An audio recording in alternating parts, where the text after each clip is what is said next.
Hola queridos amigos, bienvenido a su programa Lecciones para la Eternidad y estamos en la última parte de la lección de este trimestre, que vendría a ser permaneciendo en la voluntad de Dios. Lección 3, hemos acabado ya un trimestre y ha sido un placer habernos acompañado durante este trimestre. Si el Señor permite, estaremos continuando el siguiente trimestre. Ah, Quiero también dar, de hecho, bienvenida a Joel, que va a continuar en calidad de comentarista, así que bienvenido Joel, gracias por continuar hasta aquí. Y bueno, ¿cómo está animado? Para mí, Ronald, siempre es una alegría estar contigo compartiendo la lección de la escuela sabática. Es un gran placer también estudiar la Biblia y comentar y hablar algunas cosas que nosotros encontramos en él. De hecho, ahora que son los últimos capítulos, bueno, de hecho el último capítulo, vamos a ver algo interesante, que vamos a sacar lecciones de los saludos finales, de las actuaciones finales del apóstol Pablo. Que a veces ni le prestamos atención, pero también hay cosas interesantes que vamos a ver ahora en la lección que vamos a tratar. Así es. Y esta vez algo más, la parte conclusión del capítulo 4 de Colosenses. Así que a veces uno podría pensar, pero hay algo importante ahí en la parte conclusión del apóstol Pablo. Sin embargo, la lección nos da algunos consejos.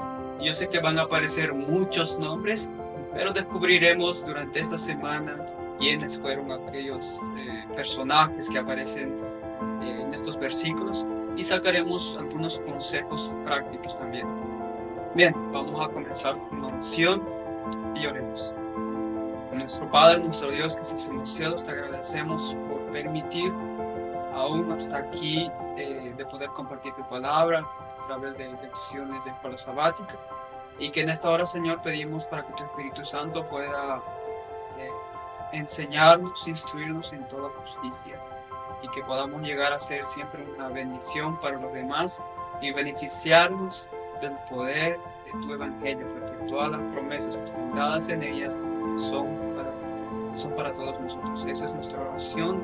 Agradecemos en el nombre precioso de Cristo Jesús. Amén. Amén. Bien. El texto inicial, de hecho, estaba en 1 Tesalonicenses 5:18, no está en Colosenses, sin embargo, es interesante porque dice, dad gracias en todo, porque esta es la voluntad de Dios para con vosotros en Cristo Jesús. Nos manda a agradecer en todo porque dice que es eso, la voluntad de Dios para con nosotros. Vamos a irnos directamente al día de domingo y vamos a ver ahora sí algunos personajes que comienzan a aparecer como Tíquico, Onésimo, y vamos a ver que realmente estos hombres, como dice el título, fueron, eh, o se podría decir que fueron ganados, no sé si palabra es la palabra ganado, pero el apóstol Pablo ganó a estos hombres al predicar el evangelio, al tener un encuentro personal con estos individuos. Así que vamos a ver a estos personajes. La pregunta sería, ah, dice, leyendo el Colosenses 4:7 al 9, comparando con Efesios 6:21, también dice cómo Pablo describe a Tíquico y por qué envía a Tíquico y Onésimo a Colosas. Porque estos dos personajes, pues, van para Colosas y Tíquico especialmente llevando esta carta. Así que, Joel, ¿qué lecciones nosotros podemos aprender de esta parte? Bien, como ya dije, vamos a sacar lecciones de los saludos finales y esto va a ser muy interesante. Y vamos a ver, en primer punto, vamos a ver a dos personajes mencionados aquí. Colosenses capítulo 4, versículos 7 al 9 dice, todo lo que a mí se refiere os lo hará saber Tíquico, amado hermano y fiel ministro y consiervo en el Señor. Interesante. Tíquico es mencionado como amado hermano, mostrando esa cercanía que había con Pablo, fiel ministro. Él tenía un cargo también activo en la obra del Evangelio, lo llama fiel ministro y consiervo en el Señor. Es interesante, Pablo lo coloca junto a él, a su lado, diciendo que él también es, así como yo soy siervo, él también está siendo siervo, consiervo en el Señor. Y eso nos llama la atención de la actitud que tenía Tíquico. No era alguien que por ahí se encontró Pablo, no, era una persona que también estaba involucrada en la predicación del Evangelio. Y le dice, ahora, Versículo 8, el cual he enviado a vosotros para esto mismo, para que conozcan lo que a vosotros se refiere y conforte vuestros corazones. Efesios capítulo 6, versículo 21 nos menciona de que Pablo lo está enviando también para que dé a conocer lo que había Pablo pasado en sus prisiones. Pero nosotros no sabemos exactamente todos los detalles que Tíquico iba a contarles, porque en cierta manera nosotros ya tenemos información en las cartas, Efesios, Filipenses, Colosenses, de la prisión de Pablo. No es mucha información, pero ya tenemos alguna. Sin embargo, había cosas más para contar, cosas que los colosenses querían escuchar de Pablo y envía a Tíquico. Versículo 9 dice, con Onésimo, amado y fiel hermano, que es uno de vosotros. Todo lo que aquí pasa os lo hará saber. Y envía también a Onésimo. Y nosotros conocemos a Onésimo por la carta a Filemón, que también era un miembro de la iglesia de los colosenses. Onésimo era el siervo, quien ahora se encontraba con Pablo en la prisión, en la cárcel, y Pablo le envía de nuevo. Nosotros sabemos un poquito de la historia que tratamos en la primera lección de este trimestre. Entonces, Pablo los envía. ¿Con qué propósito? Es interesante saber que Pablo aquí quiere fortalecer a la iglesia enviándole personas, no solamente la carta, él quiere enviar personas para que cuenten lo que él estaba viviendo. Para eso es interesante, porque en el tiempo que el apóstol Pablo está, no había WhatsApp, no había redes sociales para que haya esa comunicación más fácil que en nuestros tiempos hay. Pero Pablo se las arregla, él utiliza personas. Y creo yo que Pablo también estando esperanzoso de oír lo que estaba pasando allá en la iglesia de los colosenses. Y para mí esto es una gran enseñanza para aquellas personas quienes son líderes de iglesias, quienes son pastores. ¿Cómo nosotros podemos mantener unido, a- afirmar a los miembros de iglesias eso, preocupándose por ellos? Y Pablo les demostraba amor, preocupación, ah, les dedicaba tiempo y atención cuando él hacía ese tipo de cosas. Sí, para mí es un gran consejo, ah, una gran lección para los pastores. Yo no digo que los pastores no hagan eso, pero si esto se revelaría o se está revelando en los pastores, eso fortalece a la iglesia. Así es.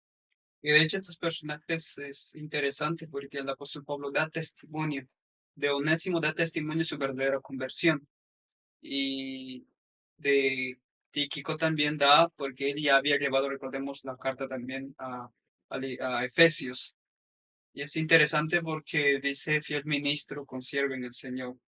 Son, creo yo, eh, o la manera de cómo da el testimonio quiere decir que realmente era eso lo que el Evangelio había hecho en sus vidas de ellos. O sea, el poder del Evangelio realmente había efectuado y ahora ellos eran personas que estaban dispuestos a trabajar por el Señor, dispuestos a compartir las mismas dificultades que así como el apóstol Pablo. Así que por más que Pablo nunca llegó a Colosenses, a Colosas, sin embargo, él envía estos dos individuos para fortalecer a la iglesia, porque cuánto la iglesia quería tener en la presencia de Pablo en aquel entonces. Mas, sin embargo, él no pudo porque estaba en situaciones que estaba difícil. Él veía dos salidas o dos posibilidades, pues que podía ser libre o podía morir también ahí. Y bueno, nosotros conocemos la historia que él por un tiempo fue libertado, pero sin embargo después él fue llevado otra vez a la prisión y ahí es donde muere, que es donde ahí es donde él escribe sus últimas dos cartas a Timoteo. Ronald, es interesante que Pablo envía a Onésimo, que es un colosense, y lo envía como siendo una evidencia viva de lo que el Evangelio puede hacer. Onésimo había escapado de su Era amo, un fugitivo prácticamente. exactamente, pero fue transformado allá en la prisión. Y Pablo lo envía a él como amado, fiel hermano, para que él sea una evidencia visible de lo que hace el Evangelio. Y un detalle más, Tíquico también llevó la carta a los Efesios. Así es. Bien, vamos a irnos al siguiente día y la pregunta del día lunes sería esta. Además de enviar noticias por medio de estos mensajeros que acabamos de mencionar, ¿de qué otras formas Pablo incentivó la unión entre iglesia? Recordando de que había ciertos grupos que intentaban dividir la iglesia, cierto tipo de pensamientos, filosofías, sea gnósticos, judaizantes, etcétera, o ascetas, ¿no? Así que, sin embargo, el apóstol Pablo aquí está incentivando la unidad entre iglesias. Y dice, considerando los problemas o temas que abordó en estas cartas, ¿qué mensaje contiene estos saludos? Bien, el versículo 10, versículos 10 y 11 dice de la siguiente manera: Aristarco, mi compañero de prisiones, os saluda, y Marcos, el sobrino de Bernabé, acerca del cual habéis recibido mandamientos, si fuere a vosotros, recibid, y Jesús llamado justo, que son los únicos de la circuncisión que me ayudan en el reino de Dios y han sido para mí un consuelo. Él menciona aquí tres judíos, por eso los llama los únicos de la circuncisión. Ahora, él menciona esa frase para dejar claro de que pudieron haber sido más, pero solamente están ellos, los únicos. Entonces, Pablo demuestra tal vez su preocupación de que no había muchos judíos que habían sido convertidos al cristianismo que estaban con él. Pero para Pablo aquellas personas les era mucho consuelo, porque Pablo también era judío, él había sido convertido al cristianismo. Y es interesante que menciona a los tres, después va a mencionar a otros tres gentiles, pero bueno, eso vamos a hablar más adelante. A quien yo quisiera aquí mencionar es a Juan Marcos. Juan Marcos aquí lo menciona como primo de Bernabé, perdón, sobrino, porque en otros lugares pareciera que se le menciona también como un primo de él. Pero bueno, el asunto aquí es que es un familiar de Bernabé. Hubo un tiempo donde Juan Marcos fue en el primer viaje misionero de Pablo cuando salió con Bernabé, que él era joven, pero por las dificultades que él vio, él se retiró, regresó a casa. En otras palabras, desistió de la obra que él estaba en un inicio muy, muy animado. Entonces, para el tiempo del concilio en Jerusalén, en Hechos capítulo número 15, Bernabé quiere llevar nuevamente a Juan Marcos porque era su sobrino, y Pablo dice que no, porque él no quería personas, o sea, confiar en esos momentos difíciles a personas que tal vez pudieran retroceder. Entonces Pablo dice que no. Y la Biblia registra que hubo una discusión bien fuerte, a tal punto de que Bernabé se va con Juan Marcos y Pablo se va con Silas, que también era un profeta. Entonces hubo esa división. El asunto es que el hecho de que Bernabé haya dado otra segunda oportunidad a Juan Marcos fue mucho, porque nosotros vemos aquí que ahora Pablo habla de segunda de Timoteo, si lo noté aquí, en su segunda carta a Timoteo, él menciona a Juan Marcos como alguien muy importante para la obra del Evangelio. Pablo reconoció, en un tiempo él no quiso llevarlo, pero con el tiempo se dio cuenta de que tal vez hubiera sido bueno darle una segunda oportunidad. Juan Marcos se fue con Bernabé, dice la palabra del Señor. Bajo la bendición de Dios y la sabia enseñanza de Bernabé, se transformó en un valioso obrero. Eso es interesante. Después de eso, Juan Marcos estuvo un tiempo con el apóstol Pedro, aprendió de él, y de él fue quien recibió el evangelio que él escribió. Nosotros tenemos el segundo evangelio sinóptico, que lleva por nombre el evangelio según Marcos, y es este mismo Juan Marcos. Y después Pablo reconoce eso de él. Ahora, otro asunto interesante que la lección también menciona es el asunto de la unidad. Aquí es muy importante, y esto va a fortalecer a la iglesia, el hecho de que Pablo reconoce a los colaboradores. Él dice, Aristarco, Juan Marcos, y Jesús llamado el justo están conmigo. Esto va a fortalecer tanto la fe de aquellos, tanto como la fe de la iglesia, porque el hecho de reconocer los obreros, el hecho de decir que tal vez Él va a llegar hasta ustedes, recíbanlo. Este tipo de conversación, este tipo de trato fortalece la iglesia. Y cuán fuertemente Satanás está atacando ahora en nuestro tiempo la unidad de la iglesia. Ahora la pregunta es, ¿será que nosotros o de qué manera nosotros vamos a responder a la oración de Jesús que dice en Juan 17? Realmente Satanás sabe que si la iglesia se une, si la iglesia ah, se une en la verdad, se une en Cristo, él no va a saber cómo detenernos. Por eso que él está tratando de dividir. Y nosotros vemos la división. Puede ser por autoritarismo, por el orgullo espiritual que también se reveló en los filipenses, por los vientos de doctrina, movimientos seculares, tantas cosas que están minando la unidad de la iglesia. Sin embargo, nosotros tenemos la promesa del Señor va a unificar a su iglesia como un solo cuerpo, teniendo a Cristo por cabeza. Amén. Yo me imagino, Joel, de que no debió ser fácil para el apóstol Pablo mantener la unidad, donde había una tensión constante entre gentiles y judíos, porque era eso lo que estaba aconteciendo en la iglesia de Colosenses.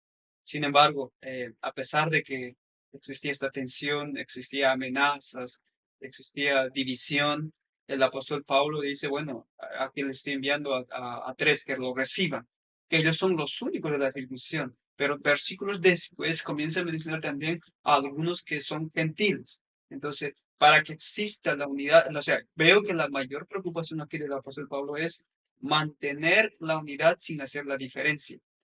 Y es interesante porque bien dijiste, Jesús oró por la unidad y creo yo de que por más que vivamos en un tiempo de división, en un tiempo donde los vientos de doctrina soplan y sacuden y zarandean la iglesia, el cristiano es llamado a mantener la unidad en amor, que es el vínculo de la paz, el vínculo de la paz perfecta.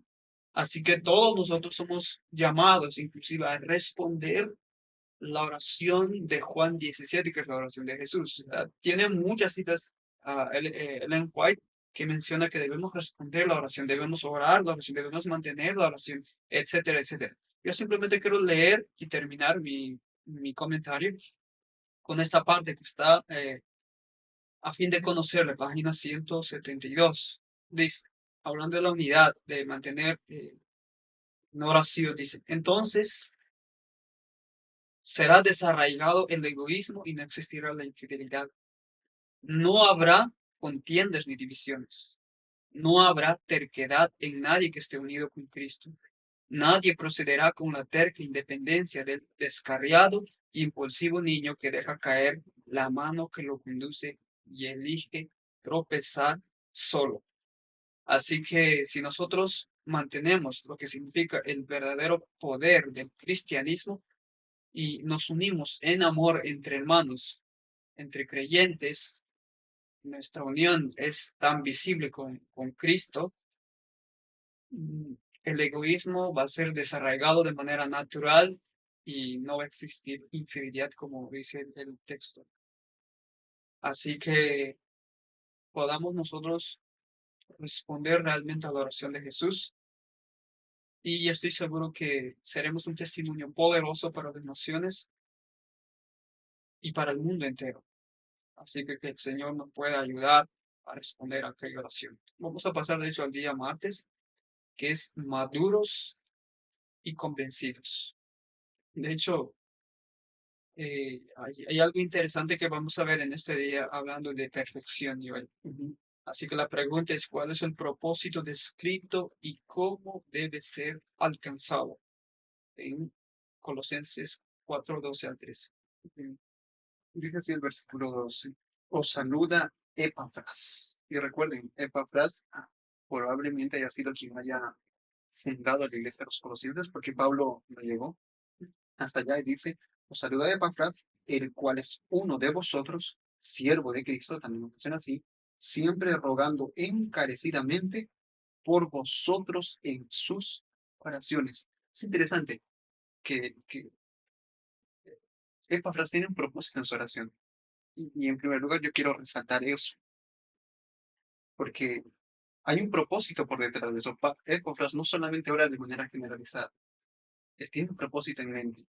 Y él ora, vamos a ver el por qué antes, dice, por vosotros de sus oraciones para que estéis firmes, perfectos y completos en lo que Dios quiere. Y es el versículo 13 más dice, porque de él doy testimonio que tiene gran solicitud por vosotros y por los que estáis en la Odisea, los que están en Hierápolis. Epafras está orando para que ellos sean, y es algo también que Pablo mencionó mucho en esta carta, sean perfectos, sean maduros, estén firmes en la verdad, tengan madurez cristiana, ya no como niños. Y eso es lo que la palabra perfección nos presenta el libro, la carta a los Colosenses. Seamos alguien que que esté bien fundamentado en lo que creemos. Perfectos, a tal punto de actuar con sabiduría. Y ahora sí, yo quiero resaltar el asunto de la oración con propósito. Saben, a Dios le agrada que nosotros tengamos propósito en la oración. Es verdad, nosotros podemos orar de manera general, pero cuando nosotros somos específicos en lo que pedimos, Dios también es específico en ayudarnos. No necesitamos ocultar los propósitos en el corazón. A Dios le agrada de que nosotros le expresemos eso. Y nosotros podemos tener como ejemplo a Job, a Nehemías, quienes, por ejemplo, en Nehemías capítulo 1, nosotros vemos la oración de Nehemías, una oración que tenía un propósito, tenía una resolución. Nehemías no dijo, Señor, ayúdame a reconstruir el templo y ya. Dijo, Señor, ayúdame en esto, perdona nuestros pecados, perdona lo que nosotros hicimos como pueblo y dame gracia delante del rey. Y eso es interesante porque él entendía la necesidad y él pidió de acuerdo a la necesidad. Epafras entendía la necesidad de los colosenses y oró con respecto a eso, con propósito. Job hizo lo mismo ahora. Nosotros no deberíamos ocultar tal vez nuestra falta de conocimiento de la voluntad de Dios con la frase sea hecha tu voluntad. Y espero que se haya entendido. Porque a veces nosotros no tenemos mucha luz respecto a lo que el Señor quiere para nosotros, pero nosotros leímos en Colosenses de que podemos ser llenos del conocimiento de la voluntad de Dios. Si no estoy mal, es el versículo 9 del capítulo 1 de Colosenses. Nosotros podemos tener eso. Ahora, roguemos para que el Señor nos muestre, nos dé discernimiento para saber su voluntad y pedir de acuerdo a esa voluntad. Y yo quiero aquí ser claro en ese sentido porque nosotros necesitamos, podemos decirlo así, tener santa osadía para hablar con Dios, así como Moisés, que hablaba con Dios cara a cara. Nosotros podemos tener el mismo privilegio con Cristo, hablar como si fuera nuestro amigo. No necesitamos ocultarle realmente lo que hay en nuestro corazón, porque eso es integridad. Lo que está en mi mente también yo lo expreso en palabras. Y esa relación deberíamos tener con Cristo, con nuestro Dios. Y eso es lo que yo quisiera resaltar en cuanto a la oración que hace Epafras. Había un propósito por detrás, la perfección del pueblo, de la iglesia, la madurez de la iglesia, que ellos estén fundamentados. Y el versículo número 13 mencionaba a Epafras dando testimonio del mismo Pablo, que era un hombre que tenía gran solicitud por ellos, que se preocupaba no solamente por los colosenses, sino también por los de la Odisea y Hierápolis. Entonces, nosotros vemos aquí un hombre dedicado completamente a la obra del Evangelio. Y nosotros en este tiempo necesitamos también personas con vocación ministerial, personas que estén dispuestas a dar todo por el propósito de que la obra del Evangelio avance y también las iglesias sean afirmadas. Y con Ronald nosotros conocimos pastores así dedicados, pastores quienes estaban dispuestos aún a sacrificar ciertas cosas como personas, pero con tal de que la iglesia sea alimentada, sea afirmada, se mantenga esa unidad. Así que el adventismo necesita de ese tipo de personas. Así es. De hecho, me parece que él era el líder de Colosenses. Pensaba que era el fundador. Me parece que se podría decir que él era el pastor actual de esta iglesia.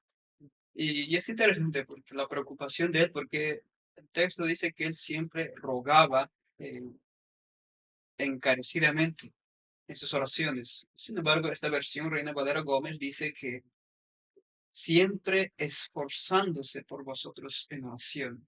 O sea, realmente era el que intercedía por aquella iglesia.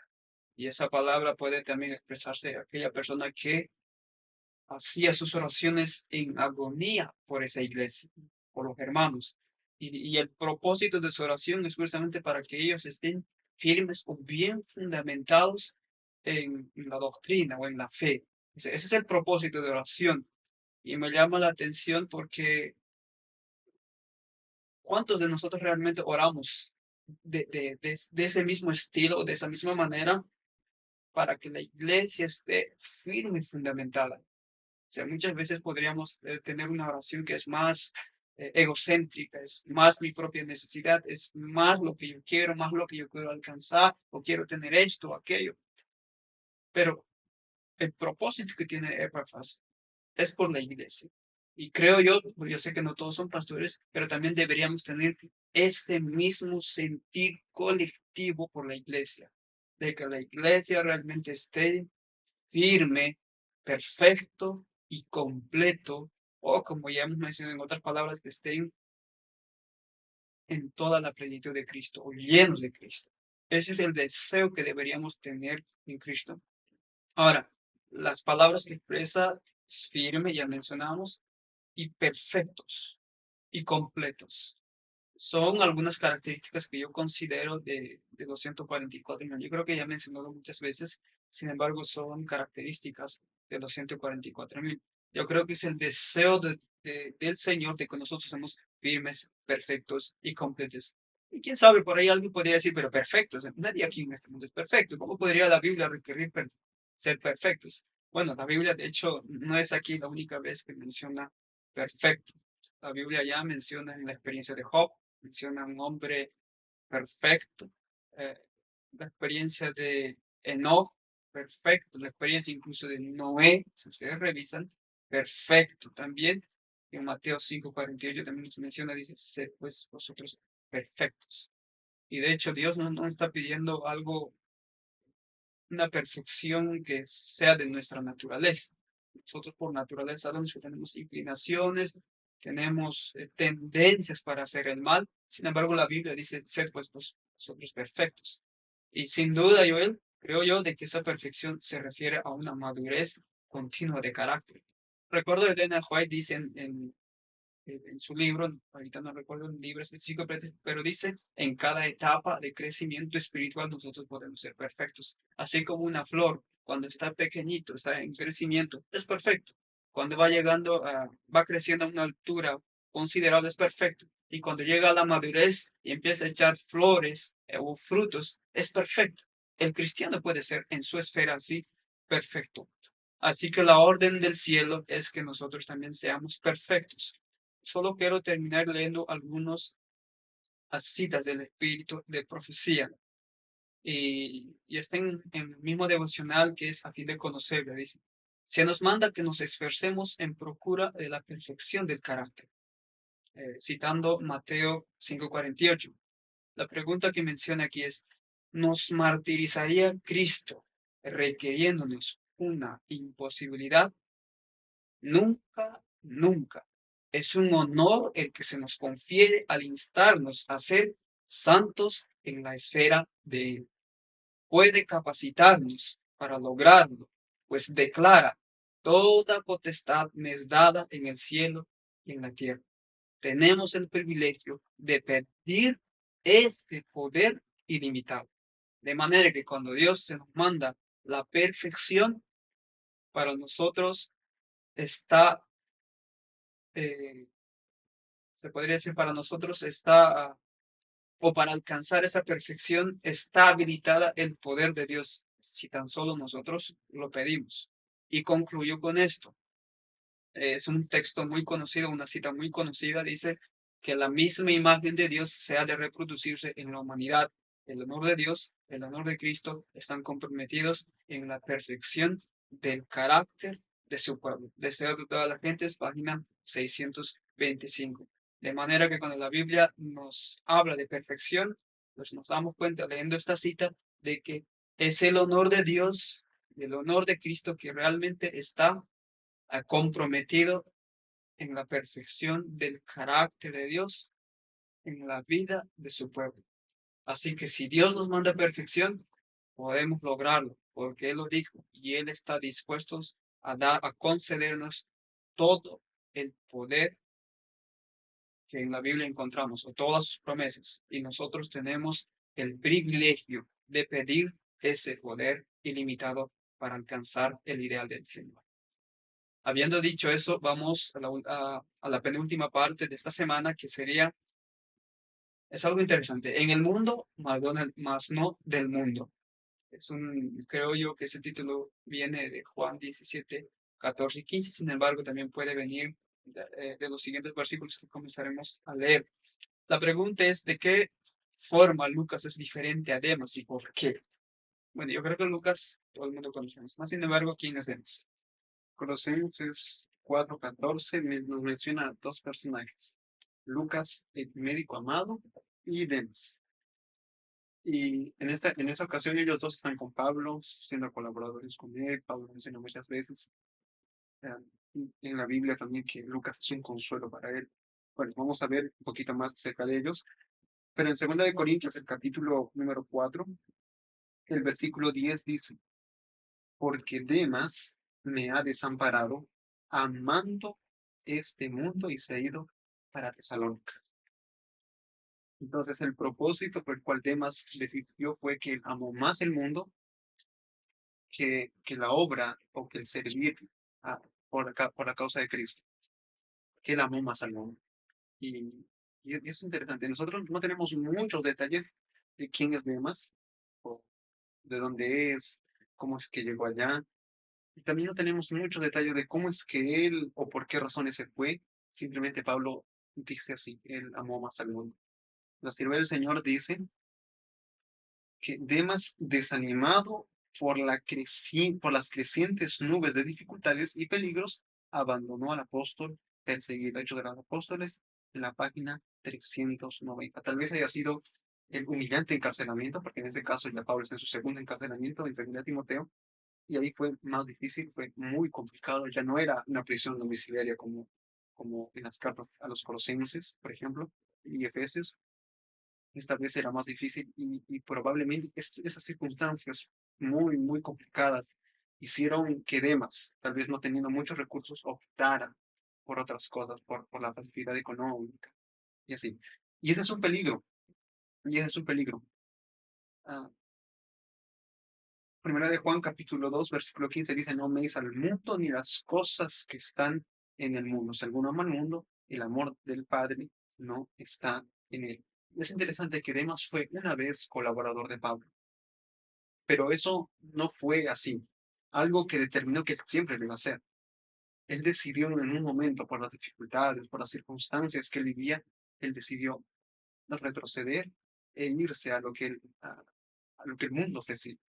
Así que hay un texto en 1 Corintios 10:12 que dice, el que piensa estar firme, mire que no cae. Y esa fue la experiencia de Demas. Tristemente, alguien que había dado mucho por el Evangelio, alguien que había estado con Pablo, ahora lo vemos que él estaba dando un paso atrás. Bueno, Lucas capítulo 21, versículo 34, en las palabras de Jesús dice, mirad que vuestros corazones no se den por las afanes de este mundo, sin embargo, velad. Y esas son la esperanza, que cada vez que nosotros vamos a encontrar textos hablando acerca de la segunda venida de Jesús, siempre va a estar la preparación, el velad, el vigilen, estén atentos, que nadie os engañe, porque nosotros necesitamos de eso, de, de tener esa actitud, porque nada nos da la seguridad de que nuestra decisión de hoy va a ser la misma mañana. Ahora, segunda de Timoteo, capítulo 4, versículo 11 dice, solo Lucas está conmigo.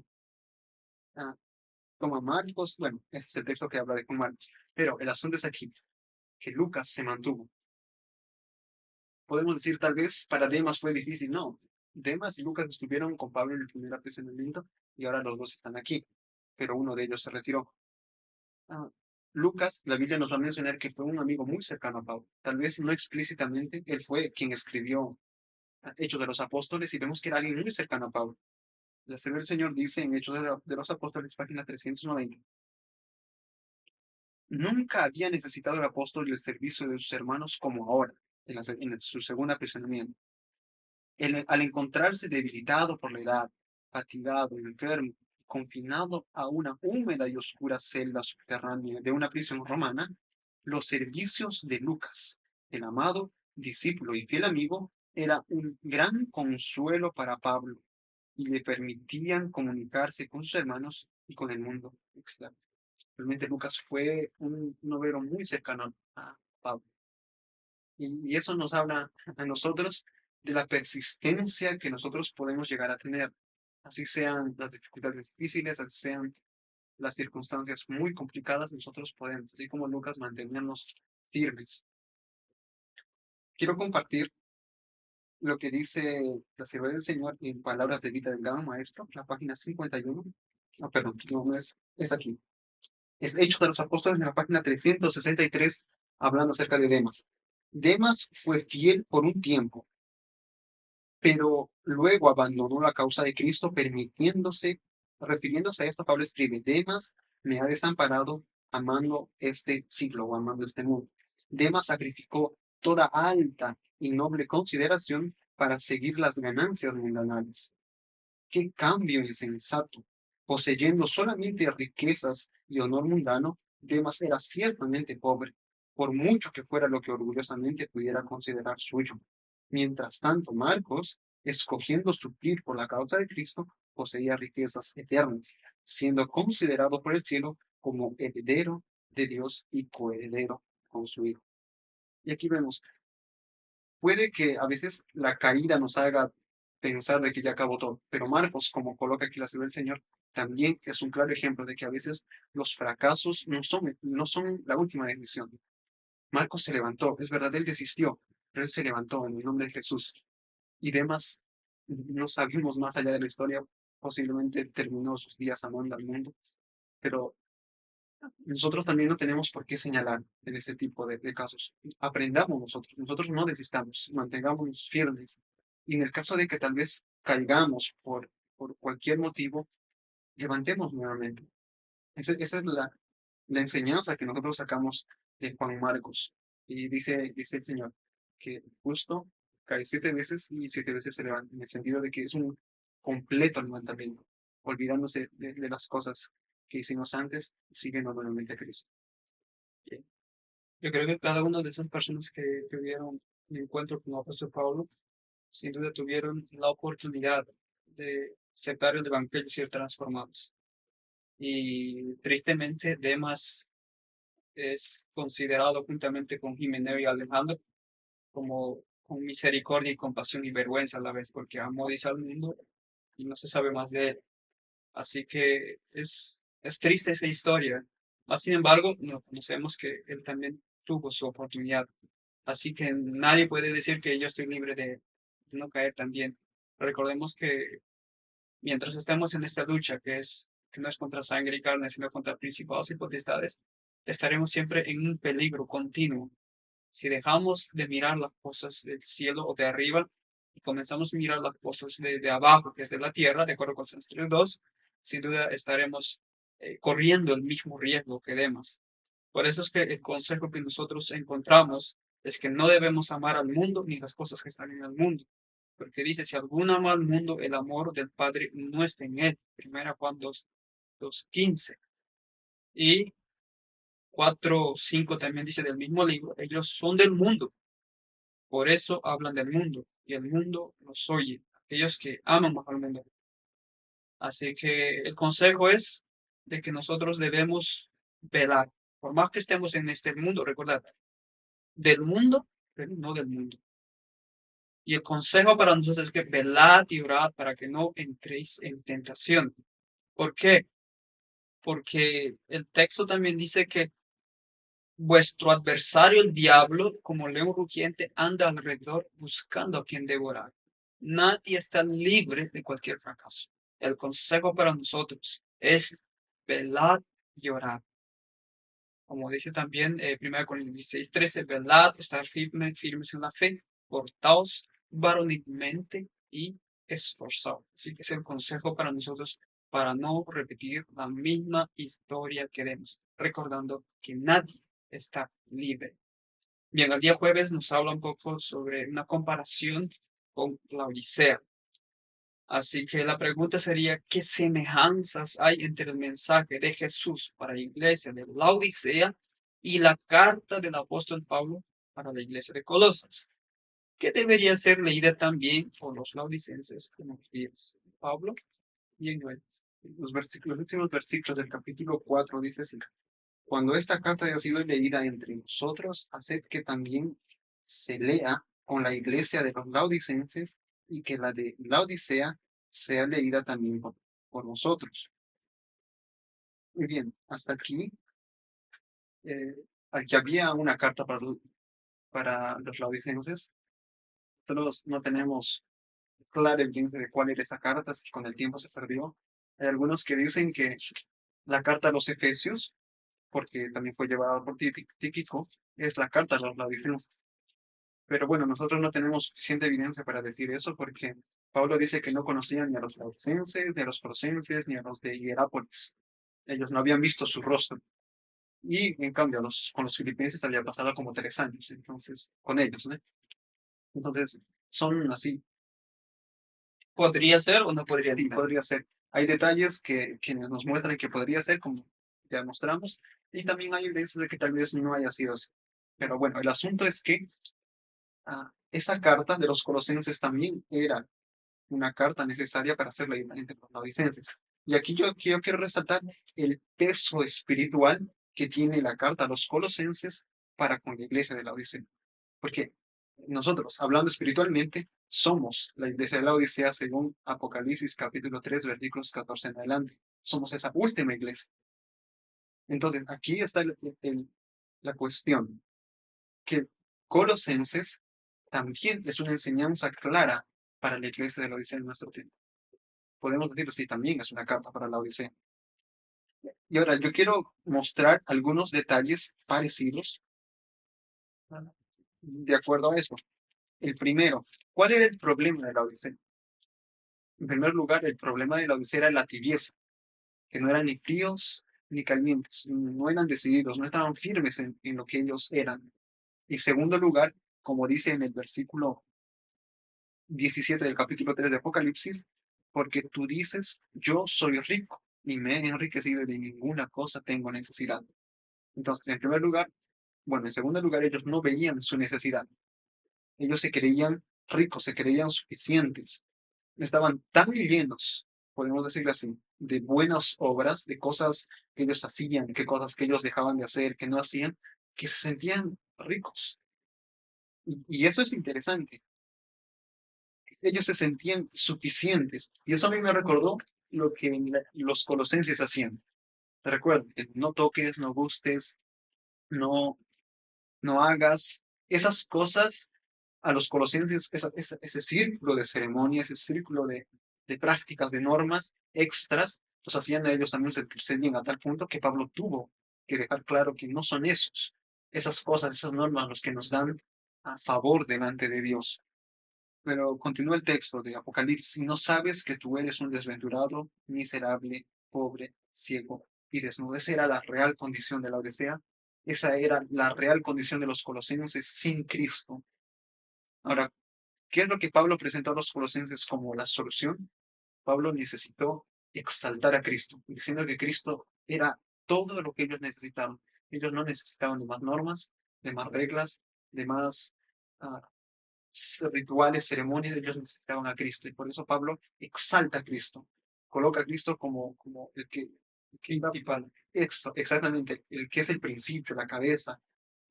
Y nosotros vamos a ver que para la iglesia de la Odisea es la misma cosa. Lo que hace Juan en el primer versículo, Apocalipsis 3:14, dice así, y escribe el ángel de la iglesia en la Odisea, he aquí el amén, el testigo fiel y verdadero, el principio de la creación de Dios.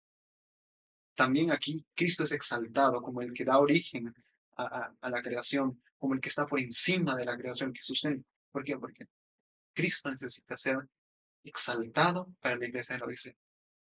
Eso es interesante. No necesitas, para tener favor delante de Dios, más ceremonias, cumplir normas, mortificar el cuerpo, una abnegación extrema. Lo que necesitas es a Cristo. Y eso es lo que Pablo quiere hacer a los colosenses, es lo que Jesús habla para la iglesia de la Odisea, para el adventismo actual. Necesitamos a Cristo. Cristo es lo que realmente va a dar el poder al evangelio y no las normas, no las ceremonias. Apocalipsis 3:18 dice, por tanto, yo te aconsejo que de mí compres oro afinado en fuego para que seas rico, vestiduras blancas para vestirte y que no se descubra la vergüenza de tu desnudez y unte tus ojos con colirio para que veas. La solución para la iglesia, la odisea, la solución para los colosenses y la solución para nosotros, los adventistas del séptimo día que estamos en esa condición de tibieza, es Cristo, comprar de Él y pedir de Él. Nosotros vamos a llegar a ser completos en Cristo. Y eso a mí me llamó mucho la atención Y otro detalle más, Apocalipsis 3:19 hace un llamado. Dice, sé pues celoso y arrepiéntete, un llamado al arrepentimiento. Los colosenses necesitaban devolverse de todo ese sistema de prácticas a Cristo y nosotros necesitamos lo mismo. Así ve el Señor escribiendo acerca del mensaje de 1888, dice ella, que en su gran misericordia Dios envió un preciosísimo mensaje por medio de los pastores Jones y Wagner. Dice, este mensaje tenía que destacar a nuestro sublime Salvador, el, el que perdona los pecados de este mundo. Es el mismo propósito, destacar a Cristo, colocarlo en el lugar donde merece. Y para la iglesia adventista del séptimo día, Cristo necesita ocupar el lugar destacado. Así que yo consigo ver eso en esos textos. Nosotros, como miembros de la iglesia, necesitamos vivir, tener a Cristo en el corazón y saber cuán rápido la predicación del Evangelio llegaría al mundo. Amén. Es interesante la iglesia de la Odisea, o que se hace esa comparación con la iglesia de la Odisea. Hay una carta, o está en Review Herald 23/7889, donde justamente hace un comentario sobre Colosenses y la Odisea también. Y el consejo que da es justamente la petición que fue hecha a la iglesia de Colosenses, diciendo que ellos debían ser perfectos. Voy a leerlo. Dice: os saluda Epafras, el cual es uno de vosotros, siervo de Cristo, siempre rogando encarecidamente por vosotros en sus oraciones, para que estéis firmes, perfectos y completos en todo lo que Dios quiere. Porque de él doy testimonio de que tiene gran solicitud por vosotros, y por los que están en la Odisea y los que están en Hierápolis. Dice: la obra hecha en la iglesia de la Odisea fue amplia y excelente. A sus miembros se los dio exhortación: sed pues vosotros perfectos, como vuestro Padre que está en los cielos es perfecto. Pero la iglesia no continuó en la obra que comenzaron los mensajeros de Dios. Los laodicenses escuchaban, pero se apropiaron de la verdad y no llevaron a cabo la instrucción que se les dio. El resultado que siguió es el que con seguridad siempre ocurre cuando se rechazan las advertencias y los ruegos del Señor. Agotaron la paciencia y bueno, conocemos la historia. Así que por más que se dio esa exhortación, nos da esto esa vislumbre de que ellos no se apropiaron del mensaje del Señor. Y es por eso que nosotros en Apocalipsis encontramos esa exhortación. Yo sé que es una exhortación o el consejo es para la iglesia de la Odisea, que es más, tiene mayor sentido para las épocas, ¿no? Porque estas iglesias están divididas por etapas o tiempo. Sin embargo, también estaba sin duda advertida para la iglesia de la Odisea literal.